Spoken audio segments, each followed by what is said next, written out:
Hello, everybody, and welcome to the Fight Forever podcast, a new podcast about all things professional wrestling. We'll primarily be focusing on AEW, but we'll talk a bit about New Japan Pro Wrestling, a bit about WWE, Impact, Ring of Honor.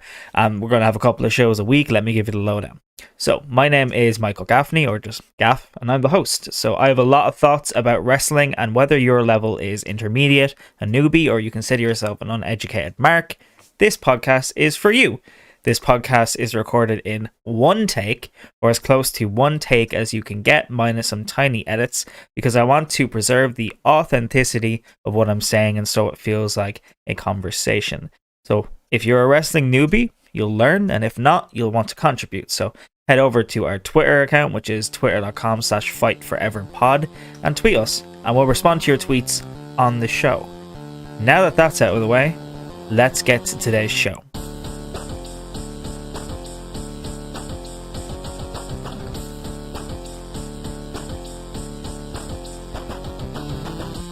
So today we're going to talk about AEW and New Japan Pro Wrestling's show 2 days ago, which was Forbidden Door, live from Chicago, Illinois in the United Center. AEW Dynamite is tonight. We will discuss that later on in this show, but we're going to go through the matches. I have a lot to talk about because a lot has happened in the last couple of days. I was going to record this episode yesterday, which would have been Tuesday the 28th, but I wanted to wait until today because I thought they were going to announce more things this morning for Dynamite. They have not. So for Dynamite tonight, they've announced the Jericho Appreciation Society and the Blackpool Combat Club, and we're going to hear from Christian Cage. Once again, we'll talk more about the Dynamite preview later on in the show. So let's get started with Forbidden Door, which was a fantastic pay-per-view, which I enjoyed thoroughly. And they did an extremely good job at managing the politics, managing expectations, managing time. Unlike the last AEW pay-per-view, this did not go over 5 hours, excluding the pre-show at the last AEW pay-per-view, which would have been, is it Revolution? Is that what the last one was? Double or Nothing. Double or Nothing. They had a 5-hour show excluding the pre-show. So they didn't do that this time, which is great. And it was good. It was a very, very good show. It was a very strong show. There were a couple of surprises. There were title changes. There were huge wins, huge pops, huge moments, good wrestling. The crowd were into this from the very start until the very end. Bar one moment, which we will talk about later. Let's get started. So we're not really going to go through the pre-show. I'll talk through it really quick. So match number 1, QT Marshall was great and the crowd were into the other team. Match number 2, Lance Archer got a big ovation. He has a good history with New Japan, and it was a good quick match and Archer went over well. Match number 3, Keith Lee and Swerve were very over. The people were very happy to see them still together. There were huge cheers for Desperado, of course. I know the ending was pretty sick. It was very, very Swerve in their glory, Swerve in our glory, whatever their team name is.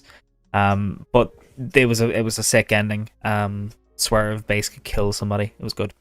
Match number 4. The Acclaimed and the Gun Club just had to win. They're 2 over, so they won.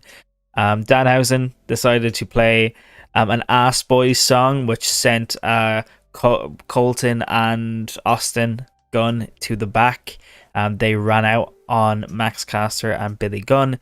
So Billy Gunn had a 2-on-4 match, but they still won. It was a good match, and it was a good way to end the pre-show. The pre-show had 3 wins from 4 for AEW, which is very interesting. And now, let's go into the actual main show. So, the main show opened with a big match, which was Chaos.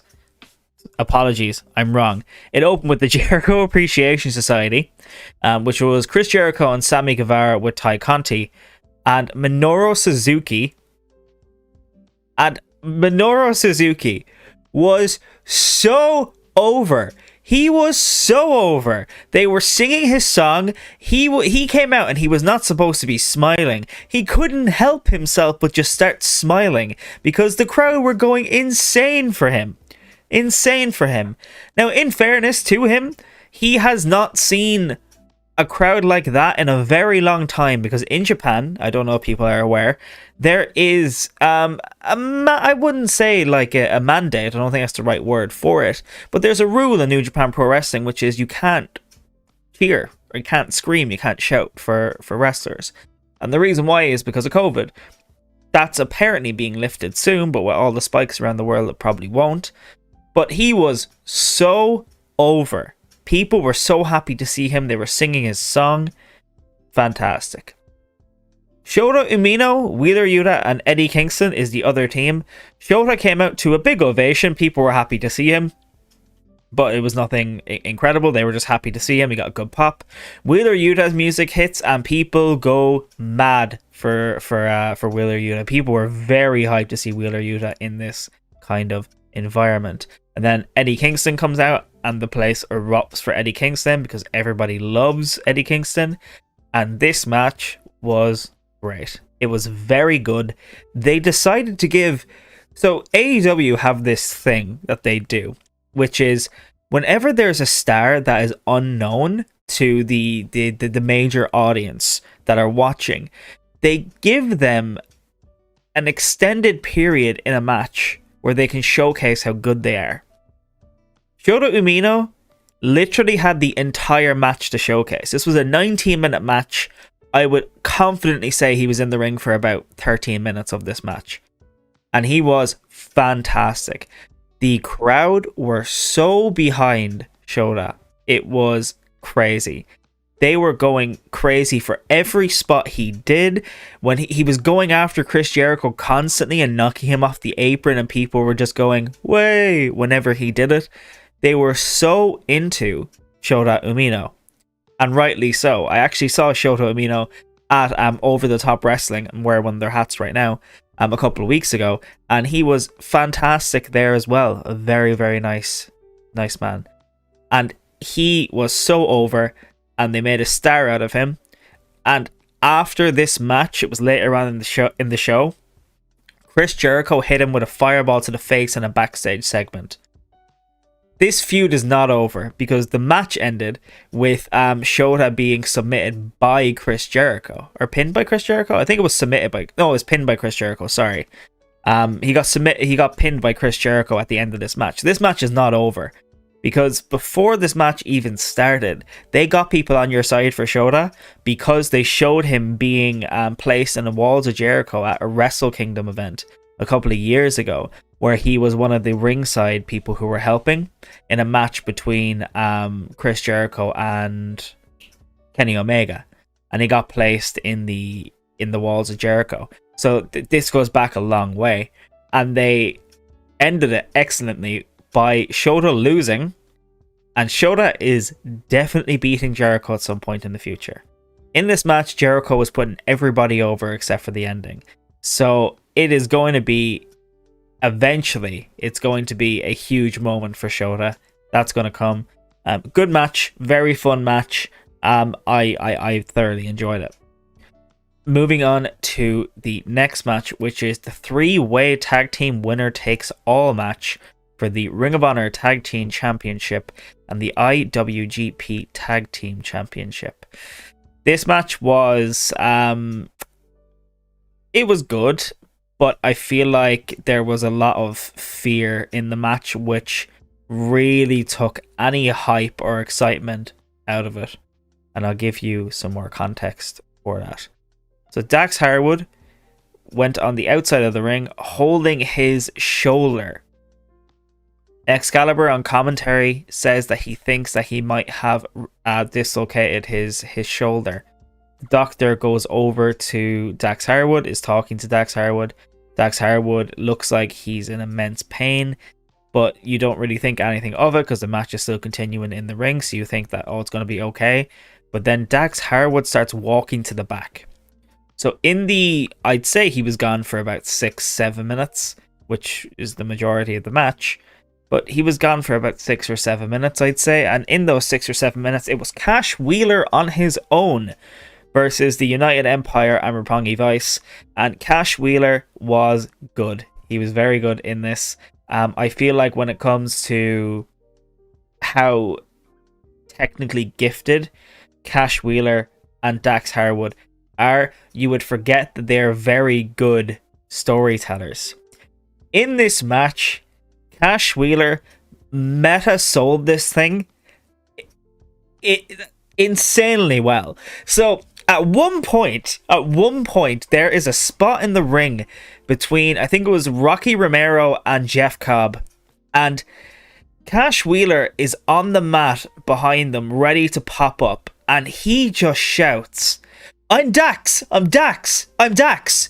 so that they don't blow a spot.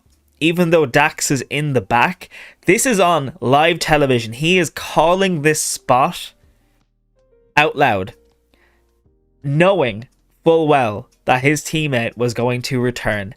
And this was meta selling of the highest degree, because Dax Harwood was not injured. He did not dislocate his shoulder. He came back out and the place fucking erupted. They went insane for FTR. And FTR get back into the match and there's loads of spots happening. And then at the very end, you see Cash Wheeler in the background. He's just sitting in a corner. And you see Dax Harwood on the mat, and you're thinking to yourself, okay. They are definitely gonna hit their finisher here. And they do. And it's over. They actually won the IWGP Tag Team Championships, which I think is the completely correct decision.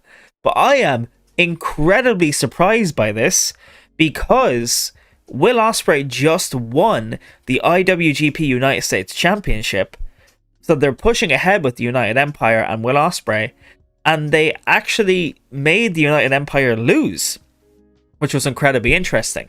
Now, saying that, this might have been one of those political moments where AEW were like, we are not having FTR lose. They cannot lose their tag team championships. And if that's the case, fair enough, because it was the right call to have them win.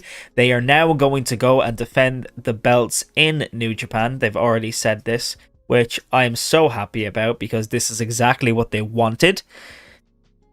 Fantastic match in the end, or fantastic decision in the end. Good match. It was the right call. The next match is the 4-way match to become the inaugural AEW All-Atlantic Champion. And the winner of this match was Pac. And I'm so happy that the winner of this match was Pac. And here is why. I wanted this to be who won. But I thought, and everyone thought, it would be Miro. The match itself was okay for half of it, where Miro was no-setting literally everything and he was killing everyone. But there was one point outside the ring about halfway into the match where Pac, Malachi Black stun him, and Clark Connors, out of absolutely nowhere, spears Miro through a table on the outside. And the pop out of this building was mad. I thought the roof was going to come off.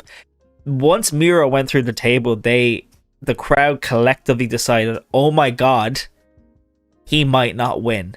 And that was the first point in the match where they thought that. So the place goes insane for Clark Connors. They're chanting his name. They want him to win. They're saying, let's go, Clark, let's go. And he builds up so much momentum and he just gets killed. We fast forward a bit. Malachi Black uses the Black Mist, because apparently Fatal 4-Ways are no DQ, and hits his finisher. Clark Connors and Malachi then get locked in a submission, and it looks like Clark might submit. And then Pac, out of nowhere, starts to climb up on the rope, on the top rope in the background, and you can see that the place knows exactly what's coming. He hits a 450 splash onto both of them, and he locks Clark Connors in a submission. Clark instantly taps. Pac wins. Oh, it was so good. Once the switch flipped, it took about half the match. It was so good. It was so ridiculously good. And I'm so happy that Pac won the All-Atlantic Championship. Mostly because where he's from actually touches the Atlantic Sea. But beyond that, I am so happy that he won this title. He deserved it. The crowd chanted, "You deserve this." Not even it. It was like, "You deserve this." It was great. Great. It was a very good match. I have it in my top matches for the last year or so. It was a very good match and I enjoyed it a lot. So you have Darby Allin, Shingo Takagi, and Sting defeated the Young Bucks and El Fantasmo Bullet Club in a 6-man tag team match, and they made Sting look like the most over wrestler ever. They oversold everything. They made him look like a goddamn monster. It was like The Fiend, where he'd just shrug everything off, except it isn't ridiculously stupid. And it was a great match. At one point in the match, the Young Bucks hit the super kicks on Sting, and Sting just stands up straight and just looks at them. And man, the place go crazy for Sting then. So Shingo gets the pin. It was a win-win for all parties involved. The Young Bucks, El Fantasmo. I can't see them having any problem with letting Sting go over. They made Sting look amazing in this match. Moving on to the women's. The AEW Women's title.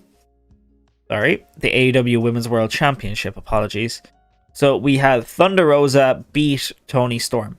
And I was surprised. I actually have a bit of an opinion on this. I was surprised by this. So the first half of the match was good and the second half was slow. Not bad at all. It was a good match, but man, Toni Storm does this running hip buster thing into the turnbuckle, and Thunder Rosa has her hands up to block her face so she does not get a hip to the face unprotected.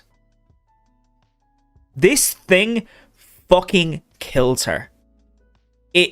So Toni Storm hits into her hands, which hits into her head, and you see her head snap back and whack off the turnbuckle. And as soon as it happens, you see Thunder Rosa hold her head. So I hope she's okay. But they seriously need to reevaluate how to do that move in a different way or to nix it altogether, because it is ridiculously dangerous in a ring of AEW size. It's a different size ring to WWE. And your head gets legitimately knocked back in the move. And in WWE, you can kind of sit back and have your head on the turnbuckle. So like you're getting hit, but you're not really getting hit. In this, there's like no protection between the turnbuckles. So your head is snapping back. It was pretty bad. Thunder Rosa wins this match, and there is instant confusion in the crowd because no one expected her to actually retain her title. She retains the title, and then everybody shrugs and moves on. The commentary moves on. They barely acknowledge the match. It was very strange. But the next match. Will Ospreay and Orange Cassidy. I loved it. I loved it so much.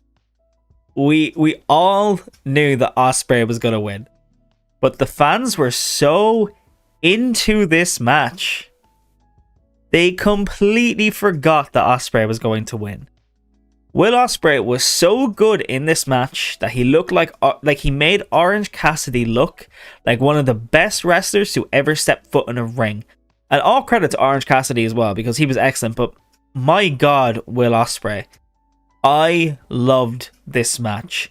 Loads of false finishes, a bit of comedy, some great wrestling. Will Ospreay genuinely put over Orange Cassidy at every single opportunity. It was amazing. After this match, Shibata comes out, has a bit with Orange Cassidy. It's funny. Orange Cassidy was going to put his sunglasses on. He puts it on Shibata.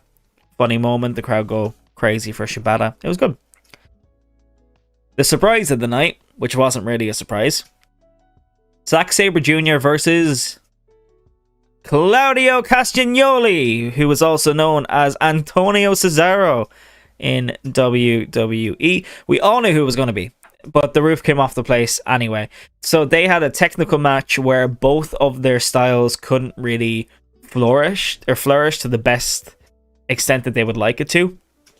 Claudio is a powerhouse technical wrestler, and Zack Sabre Jr. is very technical and sneaky. So in this match, which Claudio won surprisingly because he did not need to win, he was so good at selling his arm injury because Zack Sabre Jr. kept going for his arm. There were reports that he was legitimately injured. And also, on this point of Cesaro or Claudio, we found out after the show that he wasn't even meant to be on AEW programming. They wanted him to debut for Ring of Honor, which is super interesting. But it just goes to show that Zack Sabre Jr. obviously went ahead with the match because Bryan Danielson wasn't cleared. But this was not the best match to showcase both of them. It was in no way a bad match. It was a near 20-minute match. You can't really complain with that. But in general, it didn't really showcase either performer to the best of their ability. Claudio does a lot better with like smaller opponents that are less technical than Zack Sabre Jr. So we will see how that develops with Claudio. He's in Blood and Guts tonight, which he's on Eddie Kingston's team, which is that's going to be interesting. They have a history. They hinted at the history last night. So we will see how that develops. As for Zack Sabre Jr. and Bryan Danielson, that match is going to happen. We will just need to find out when. It could even happen at next year's Forbidden Door. And now, this is by far the most interesting / controversial match of the night because of the finish. This is the IWGP Fatal 4-Way. So it was how do I describe this? Jay White walks in with his IWGP World Heavyweight Championship, and he beats Kazuchika Okada, Adam Cole, and Adam Page in about 21 minutes. Now, I predicted that Jay White was going to win. I think that Jay White winning makes sense. It doesn't make sense for him to lose here. He just won the title, unless you're going for the shock factor of, oh my god, there was a title change. If you're going for that, then it makes sense to a certain degree. I agree with Jay White winning. This match was a bit slow, and it was a bit of a handicap match for the majority of it, really. So you had Adam Cole and you had Jay White, who were together, and they were dominating the match for a very long time. It gets to a point where Kazuchika Okada is trying to hit the Rainmaker. He tries to hit it 3 times in this match. 2 times he does not hit it. Adam Cole ducks out of the way one of those 2 times. The 3rd time, Adam Cole is once again in the position where he is going to be hit by a Rainmaker. The Rainmaker, if you don't know, because you don't watch New Japan Pro Wrestling, is essentially a clothesline, except you're holding the opponent's arm. So you're rolling them out while holding their left arm, and you're hitting them with your right arm. So it's a very close quarters, impactful clothesline from hell, kind of. So he does this to Adam Cole, and Adam Cole goes down and ducks the spot and rolls into the corner. As soon as this happened, I audibly said out loud, I was watching it right here because I was working at the time, and I'm pointing to my left. I was working right in this room, and I was watching this in work, but I was looking over at this. He went down, and immediately I audibly said that was not supposed to happen. You could tell instantly that something went awry, because not only did he go down and roll into the corner, he immediately put his hands over his face. I think he blew the spot. He was supposed to be hit with the Rainmaker right there. We did not see any Rainmakers. We did not see Jay White's finisher. We did not see... We saw a buckshot lariat. We saw super kicks. This did not demonstrate the New Japan guys that well. I don't think that was intentional. I think Jay White was always winning. In this match, there was a spot at some point where Adam Cole picked up a concussion. We will discuss this in more detail after the next match. But he picked up a concussion and he worked the rest of the match. He should not have worked this match at all. At all. We'll discuss this in a while. Kazuchika Okada did not hit a Rainmaker. He's incredibly protected by New Japan Pro Wrestling.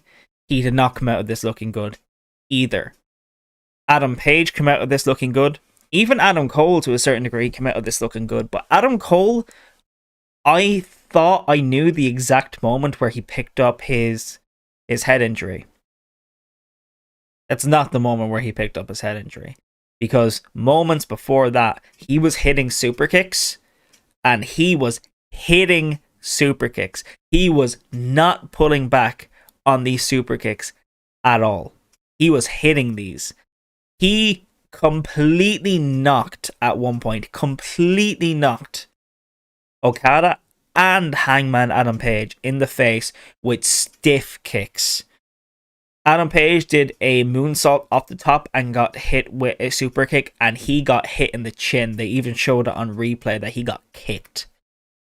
Okada, 1,000,000% got knocked into the jaw and was stunned, because you can see he was, for about 10-15 seconds, maybe even 20 seconds, he was completely out of it.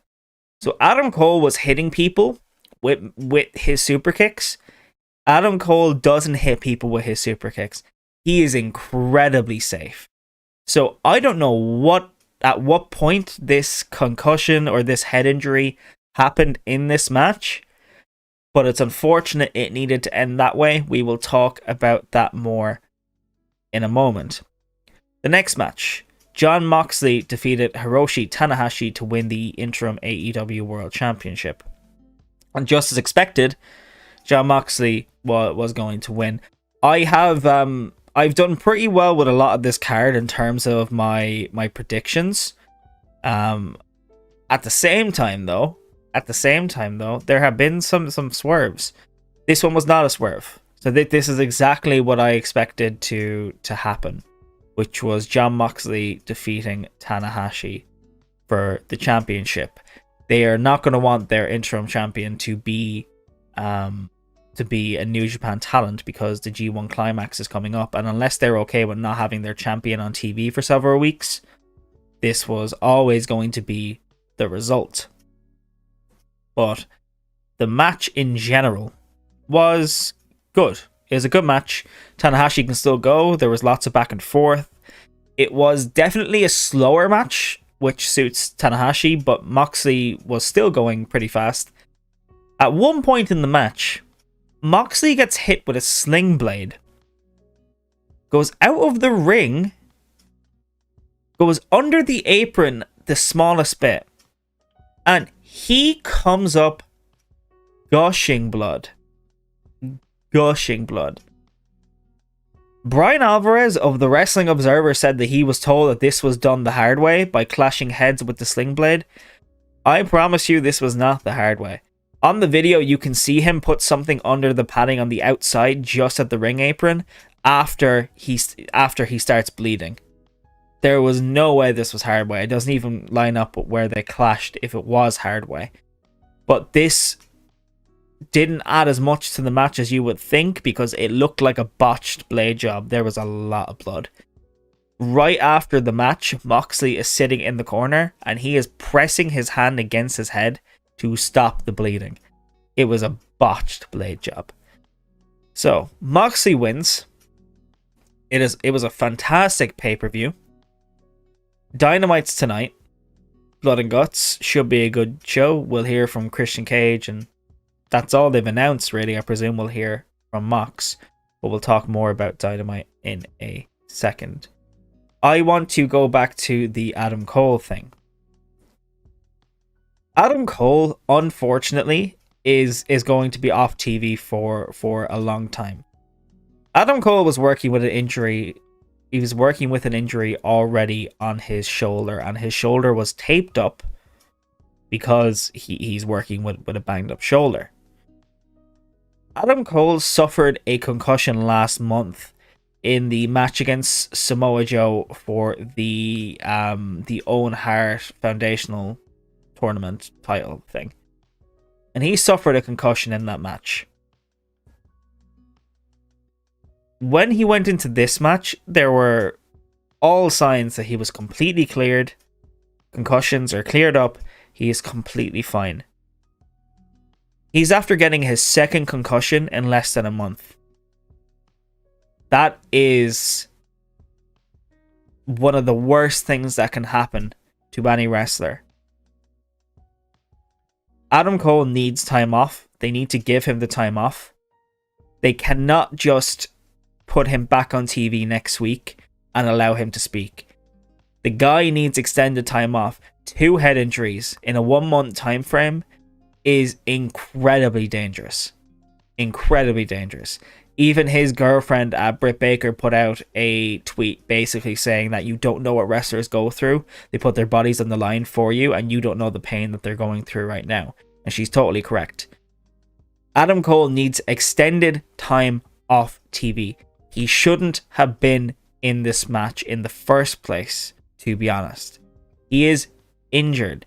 He is not well. And in terms of the injuries, this show was plagued with them. We talked about it on the preview. We'll talk about it again now. I don't know if this is the style of wrestling that AEW represents, or if it is something a bit more severe than that. I think that the lack of matches that the wrestlers perform, because with WWE, for example, they're all trained, they're all working matches mostly on a daily basis.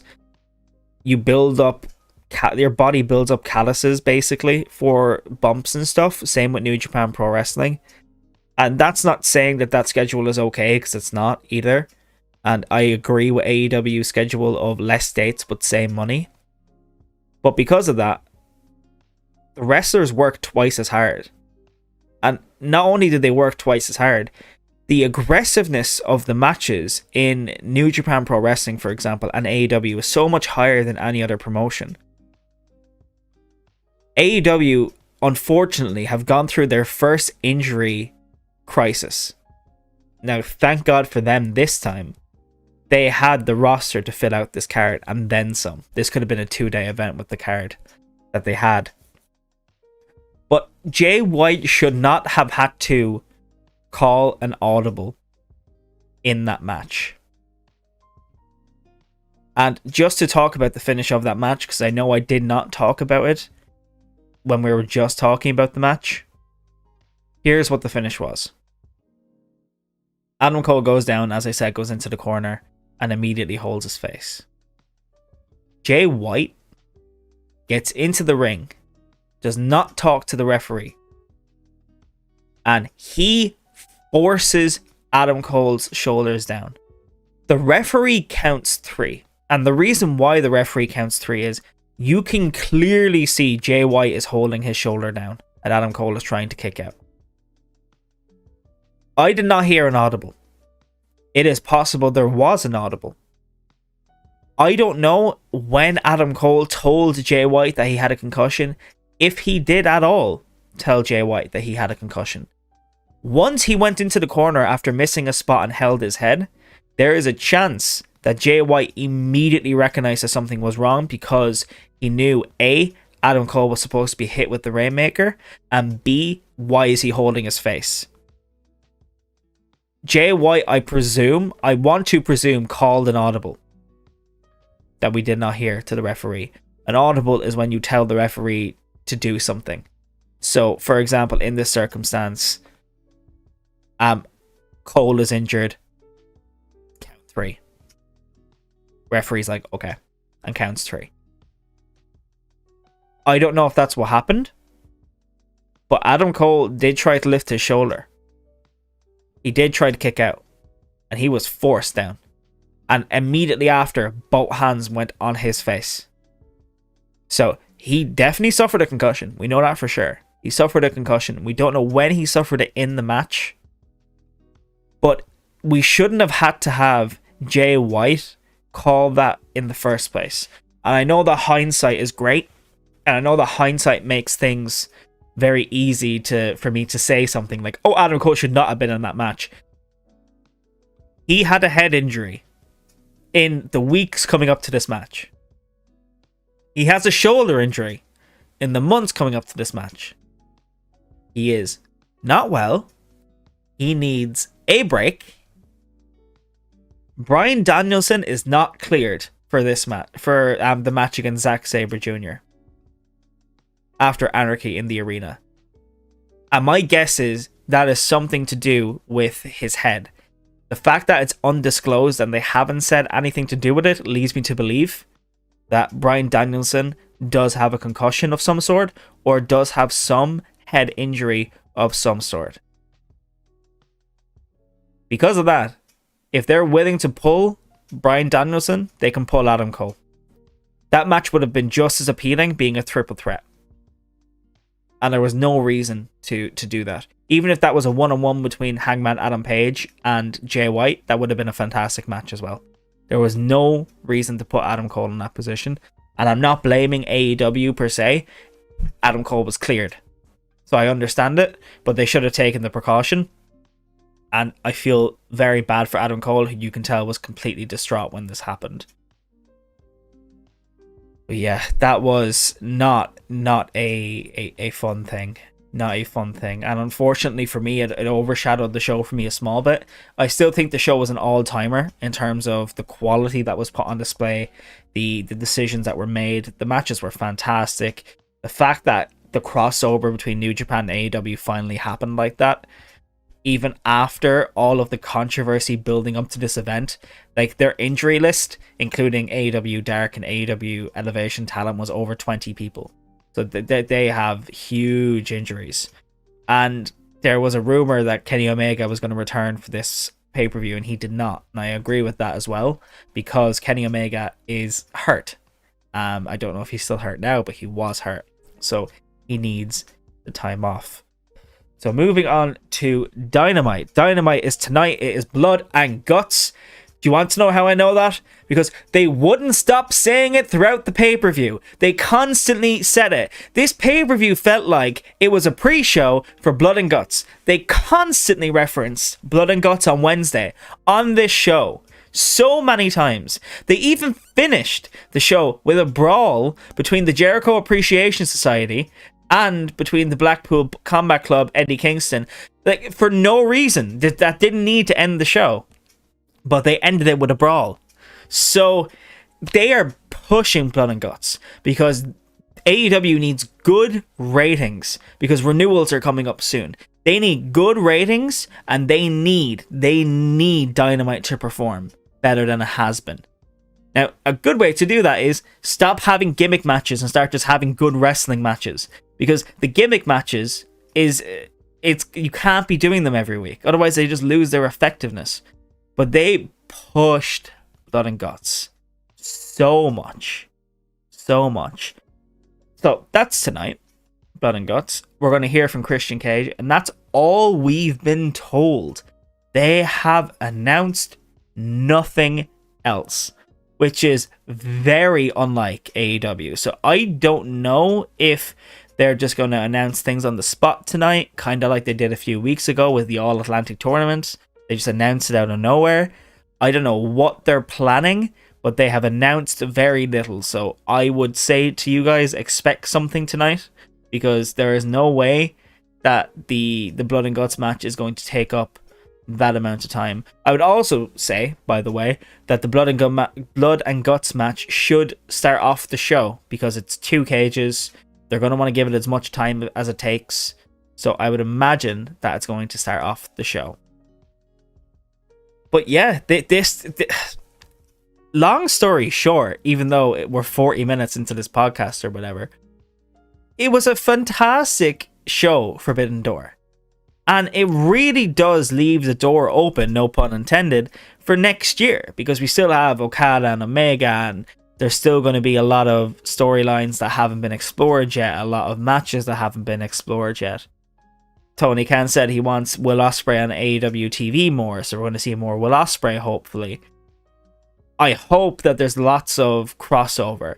Over the next year, we should see more New Japan stars showing up in AEW and vice versa, because they want to make the audiences more familiar with the talent on both shows.